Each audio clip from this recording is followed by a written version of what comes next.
Itu aku kebantu sama yang pendalam di sana sih.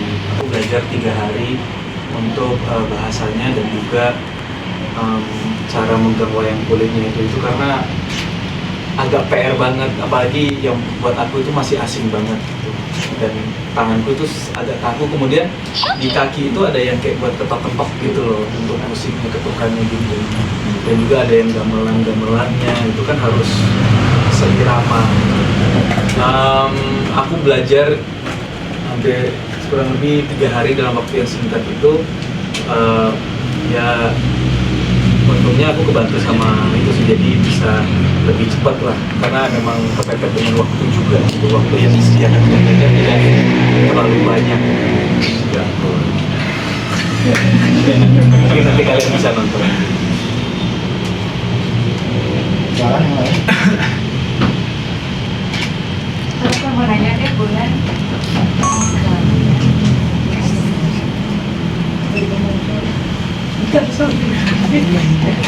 aku tuh udah sering jumpa bulan kan, udah main tahun banyak kali ya.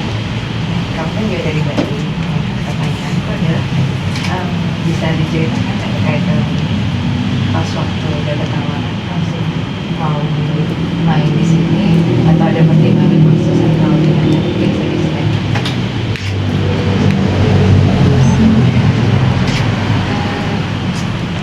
Lupa ingat gimana awalnya itu aku dapat email, terus manajer aku ngajakin aku juga, manajer aku kan yang lobby, akhirnya aku datang.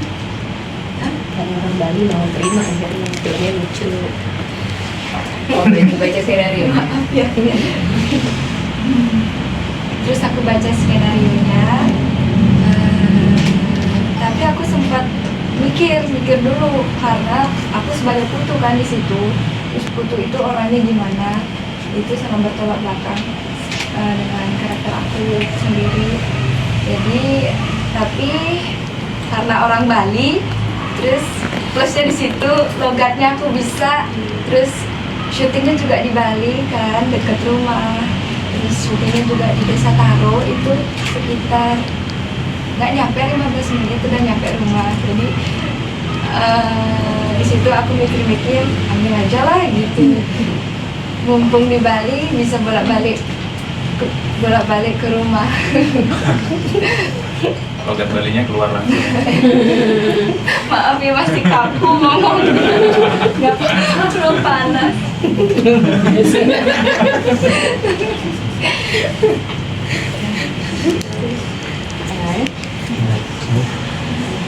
Aku Evan dari Jakarta Singapura mau nanya pada kalian bertiga, ada berapa persen sih bahasa Jepang yang dipakai di filmnya? Lalu waktu aku nonton teasernya tuh, openingnya tuh bahasa Jepang kan? Bagus. Kalau bahasa Jepang, aku nggak tahu ya. Soalnya kan pas syuting kan ada yang aku, ada yang nggak ada aku. Mungkin dari keseluruhan film ada lumayan sih 20%. Lumayan, sekitar 20%. Banyak. Iya, karena kamu aja datang dari Jepang ya. Terus ada satu lagi, jadi ada 3 karakter yang memang dari Jepang datang ke Indonesia. Jadi ya lumayan. Dan aku spoil tipis ya, aku mendalam juga ada pakai bahasa Jepang. Mixing juga. Ini keren sih, maksudnya kan Jepang dan Bali mendunia ya budayanya. Thank you. Silakan yang lain. Mungkin bisa cerita proses syutingnya selama di Bali. Ini apakah full Bali ataukah ada kota-kota lain juga? Terus satu lagi mungkin bisa ceritain juga karena ada beberapa ada kisah Jepangnya gitu ya. Mungkin bisa diceritain sedikit tentang gimana sih cerita Jepangnya di silakan. Ya mungkin unsur Jepangnya itu jadi sebenarnya kita syutingnya itu memang full Bali. Kita kurang lebih sebulan lah kita di Bali, kita full syuting di sana. Dan cerita ini juga mengangkat tradisi Bali gitu, kayak kebudayaannya, pertama dalam, terus terus ada Desa Taro yang banyak sekarang dikunjungi juga sama turis-turis dari luar negeri. Kemudian ada festival layang-layang, ya banyak lah. Jadi kita memang selain romantic drama story-nya, kita juga mengangkat tradisi kebudayaan Bali. Dan aku pikir itu salah satu hal positif yang kita bisa ambil juga sih setelah nonton film. Yang Jepangnya mungkin bisa cerita Kalau yang Jepangnya sih menurut aku ya lebih banyak budaya Balinya sih, sama lebih highlight Balinya. Kalau Jepangnya itu kayak benar-benar nunjukin nih orang Jepang datang ke Bali ya kayak gimana sih, yang ngeliat kayak gimana situasinya sekitar, tapi yang di highlight lebih ke Balinya sih memang. Tapi ada yang keren ya itu si Ryan jalan pakai ada bahasa Jepang, dia bisa hafal gitu, waduh hebat. Berarti sini POV sebagai orang Jepang mes ya sama Iya. si wayang tadi ya. nah ini boleh silakan. Bulan sebelumnya kan main film horor, sekarang drama.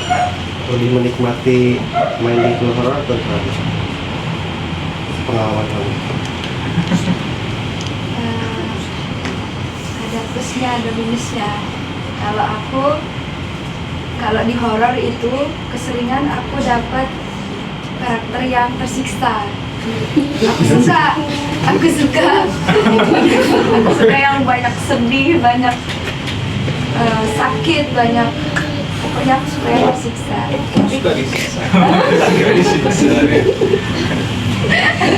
Nggak kayak lebih mudah gitu buat aku mendalami karakternya gitu, kayak buat nangis, buat kayak gitu. Tapi kalau di sini di Bali ini pertama kali aku main syuting romance, seru juga. Mukanya nggak banyak dicemong-cemongin, jadi kelihatan cantik aja gitu. Lebih nggak repot ya. Hah? Lebih nggak repot ya. Iya. Berarti Bulan nggak ada ini, nggak ada dialog bahasa Jepang ya. Enggak. Itu Bulan orang Bali benar. Kadang cocok kalau jadi gadis anime kan.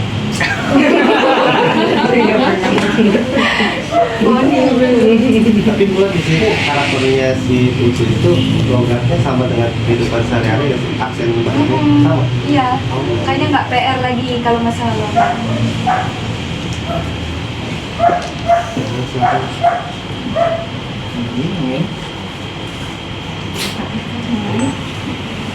Kalau Kak Bulan itu cerita ini, cerita tokohnya ini cenderung antagonis atau enggak gitu, karena kan aku lihat kayaknya second female gitu. Kalau menurut Kak Bulan sendiri gimana? Dia kayak maskulin energi gitu ya. Dia kayak lebih maskulin karena dominan banget, terus agak egois, terus ngomongnya ceplos-ceplos, tapi asik, Ekspresif. ekspresif ya, ekspresif banget. Maksudnya kan ceritanya kan kayaknya dari teasernya kayaknya dijodohin gitu kan sama Ade gitu. Iya. Nah kalau dari sudut pandangnya Kak Bulan setuju nggak dengan jodohan? Oh setuju. Karena emang di situ Putu itu cinta sama Mate. Itu cinta, jadi dia setuju dengan jodoh. Tapi ya dia sedikit egois. Nah kalau di sini membangun kedekatan selama syuting, membangun chemistry antara Ryan dan Bulan seperti apa sih? Ngapain aja biasanya?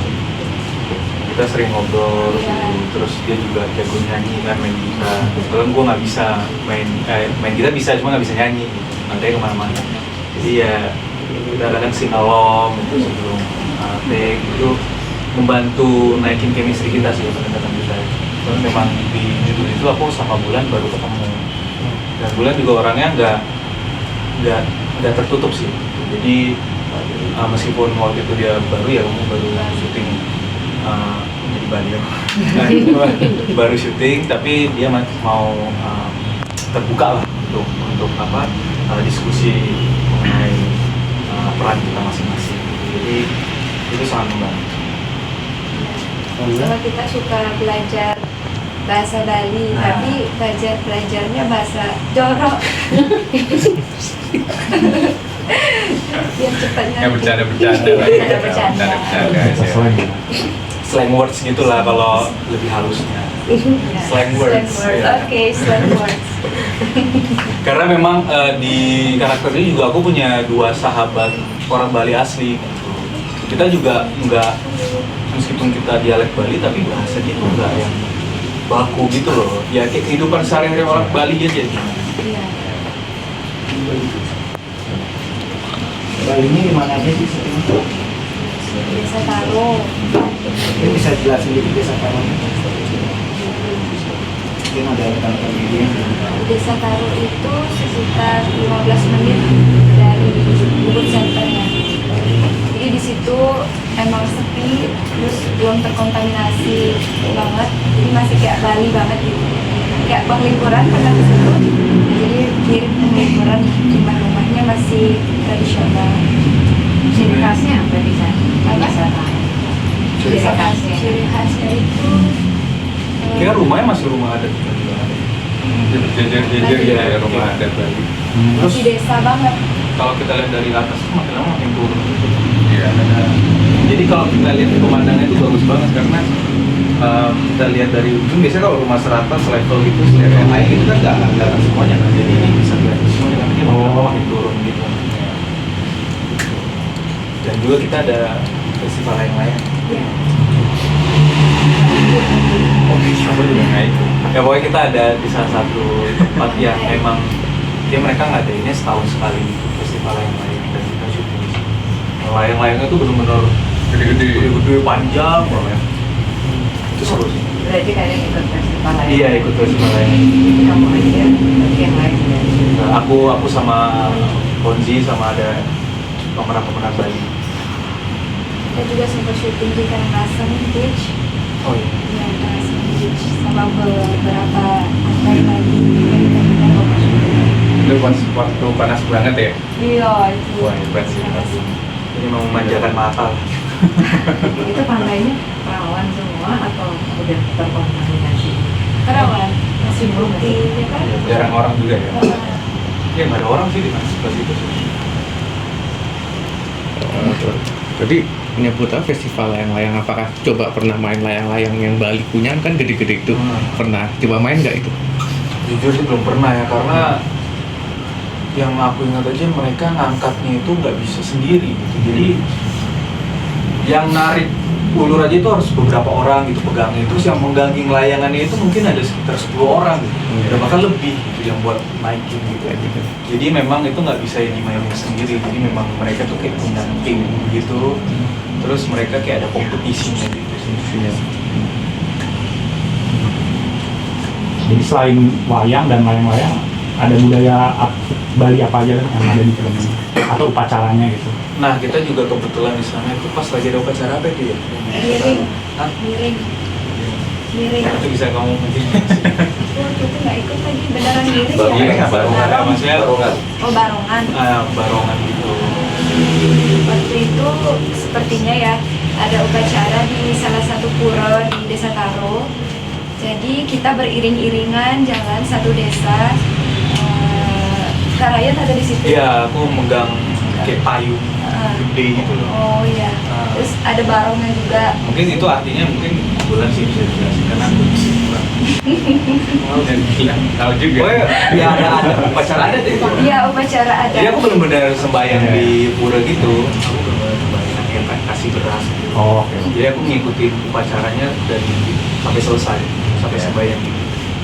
Itu bisa jadi materi yang sangat menarik ya untuk orang Jakarta, untuk Iya. orang Bali gitu. Kalau kita lihat Palace of Thorn kan, film Thailand itu ada budaya pernikahan Thailand, ada upacara apa gitu. Itu bagus banget sih. Ini nggak cuma cerita romantis aja. Iya, jadi memang kita juga mengangkat kebudayaan Balinya. Oke, lagi kak? Kalau Parayan tuh kan ada katanya ada mendalam dengan bahasa Jepang gitu. Iya. Nah itu Parayan tuh persiapannya berapa lama gitu? Apakah belajar bahasa Jepang secara khusus untuk bisa mendalami adegan itu?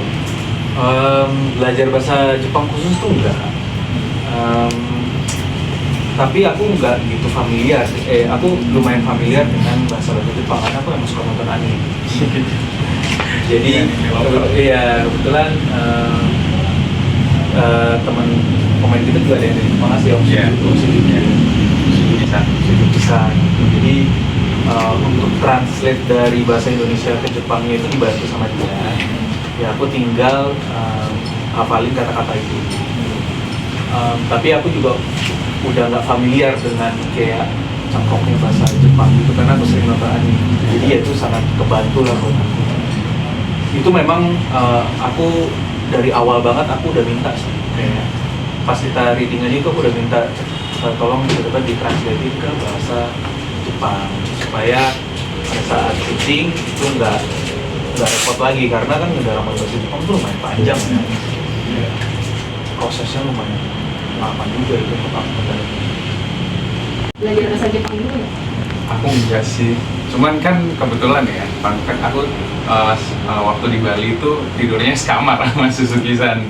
Ya jadi aku setiap hari ngobrol sama dia, perhatiin aja dia ngomong gimana kan, terus caranya ngomong, mimik wajahnya, ya lama-lama jadi kebiasaan gitu. Kita bikin diri kita jadi kayak mendengarkan, meniru gitu, lama-lama adaptasi.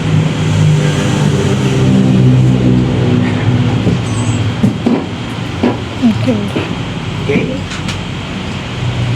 Lagi, baiklah kalau gitu kita bikin sesi satu-satu ya. Jadi bisa lihat dulu. Boleh yang lain.